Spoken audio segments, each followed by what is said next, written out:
Hello all, இன்னைக்கு எங்களுடைய 10th wedding anniversary. So காலையிலே 4 பேரும் குளிச்சுட்டு பாபா டெம்பிளுக்கு போகலான்னு சொல்லி கிளம்பிட்டோம்.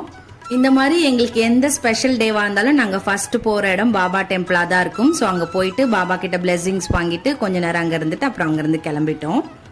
இப்போதான் ஏதோ மேரேஜ் ஆன மாதிரி இருந்துச்சு. பட் அதுக்குள்ள 10 வருஷம் ஆயிடுச்சு. திரும்பி பார்த்தா இவ்வளோ நாட்களை கடந்து வந்திருக்கோம் அப்படின்ற மாதிரி. இந்த 10 வருஷத்துல பார்த்தீங்கன்னா நிறைய ஹாப்பியஸ்ட் மொமெண்ட்ஸ் அண்ட் குட்டி குட்டி சண்டைகள் கண்டிப்பா மற்றவங்கள மாதிரி எங்களுக்கும் வந்திருக்கு. பட் அந்த சண்டையெல்லாம் தாண்டி ஒரு நாளுக்கு மேல அதை எக்ஸ்டெண்ட் பண்ணக்கூடாது, அதே மாதிரி பேசாமையும் இருக்கக்கூடாதுன்ற மாதிரி தான் நான் எப்பயும் இருப்பேன். எனக்கு எப்போதும் இந்த மாதிரி ஸ்பெஷல் டேக்கு அவர் கூட இருந்தாலே போதும், பெருசா எந்த கிஃப்ட்டும் வேண்டாம் அப்படின்ற மாதிரி தான் நான் இருப்பேன். இந்த ஸ்பெஷல் ஆனிவர்சரி எங்களோட டே சூப்பராகவே ஸ்டார்ட் ஆயிருக்கு. ஸோ ரொம்பவே ஹாப்பியாக இருக்குது. என்னோட வீடியோஸ் ஃபர்ஸ்ட் டைம் பார்க்குறீங்கன்னா சேனல் சப்ஸ்கிரைப் பண்ணி சப்போர்ட் பண்ணிக்கோங்க. நெக்ஸ்ட் ஒரு vlogல பார்க்கலாம். until then bye.